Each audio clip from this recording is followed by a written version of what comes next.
इतने बड़े नबी का वसीला दिया कि बस,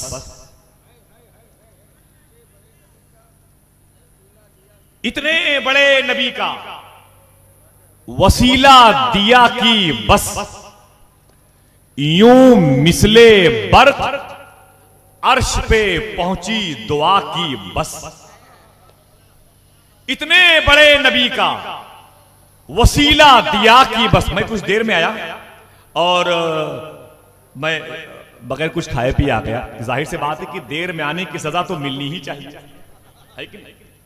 लेकिन आप मेरे सामने हैं तो ऐसा लग रहा है कि मैं दस्तरखान के करीब बैठा हुआ, है कि नहीं? आप शेर सुने। कलकत्ता शहर में दो आदमी ईद की नमाज पढ़ने के लिए पहुंचते हैं ईदगाह। देर हो गई, इमाम साहब ने एक रिकात अदा कर ली, दूसरी रिकात में शरीक होते हैं और इमाम साहब के सलाम फेरने के बाद खड़े होकर छूटी हुई एक रिकात को अदा करते हैं, फिर सलाम फेरते हैं और फिर आपस में बातें करते हैं। यार बहुत अच्छा हुआ, ईद की नमाज जाते जाते बच गई। तो दूसरे ने कहा मेरी वजह से अगर वजू करके आते तो ये भी ना मिलती, है कि नहीं?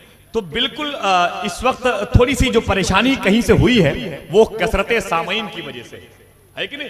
लेकिन अगर आप ज्यादा हो तो आपकी आवाज भी ज्यादा बुलंद होनी चाहिए। अब मैं जो शेर पढ़ रहा हूं पत्थरों के दरमियान पढ़ दूं तो वहां से भी सुभान अल्लाह की आवाज। आप सुन रहे हैं तौहीद नेटवर्क की इस्लामिक आवाज। Tauheed network international Islamic YouTube channel. यहाँ है तो वही सुभान अल्लाह कहेंगे, यानी शेर को सुनने के बाद जो जन्नती होगा वही सुभान अल्लाह कहेगा। इतने बड़े नबी का वसीला दिया कि बस, वही बोले तो जन्नती है। इतने बड़े नबी का वसीला दिया कि बस, यूं मिसले बर्क अर्श पे पहुंची दुआ की बस। रिजवान बोले मुझसे की शजरा बताइए, मैंने कहा हुजूर की उम्मत कहा कि बस। रिजवान बोले मुझसे की शजरा बताइए, मैंने कहा हुजूर की उम्मत, मैंने कहा हुजूर की उम्मत। जरा जोर से बोले, अरे अब्दुल वकील माशाल्लाह, जोश में इतना बड़ा फैसला ना लें कि बाद में पछताना पड़े। जी ये शोरा हजरात हैं, वक्त पे ज़कात नहीं देते, आज इनाम दे रहे हैं माशाल्लाह।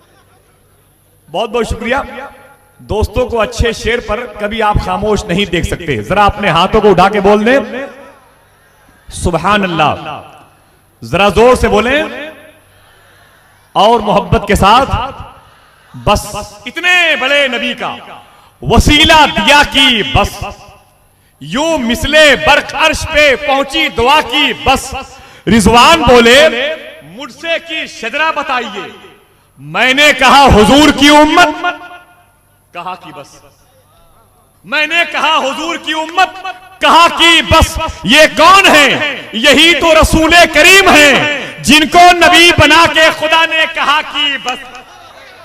ये कौन है? यही तो रसूले करीम हैं जिनको नबी बना के खुदा ने कहा कि बस। रिजवान बोले मुझसे की शजरा बताइए, रिजवान बोले मुझसे की शजरा बताइए, मैंने कहा हुजूर की उम्मत कहा कि बस। अब मोहब्बत और एहतराम के साथ बैठे, कोई जरूरी नहीं कि हर शख्स खड़े होकर के अपनी मोहब्बत का इजहार करे। बहुत से ऐसे लोग हैं अपनी मोहब्बत का इजहार तो चादर ओढ़ करके भी किया करते हैं और आदो वज़ाइफ की चादर ततहीर ओढ़ करके सरकारे गौसुल आज़म के मामूलात पर अमल करते हैं। आप मोहब्बत और एहतराम के साथ बैठे रहिएगा, गुफ्तगू आपके अकीदे की जुल्फें संवार देगी, लहजा आपकी आंखों से निकलने वाले आंसुओं के सैलाब की कैनमस की धारों को मजबूत कर देगा, अंदाज़े खिताबत आपके इत्काद के बाजुओं को मजबूत कर देगा। आप ताज्जुब करेंगे कि क्या रुए जमीन पर ऐसे भी लोग हैं कि अल्लामा बलियावी साहब ने जिसका नाम लेकर कहा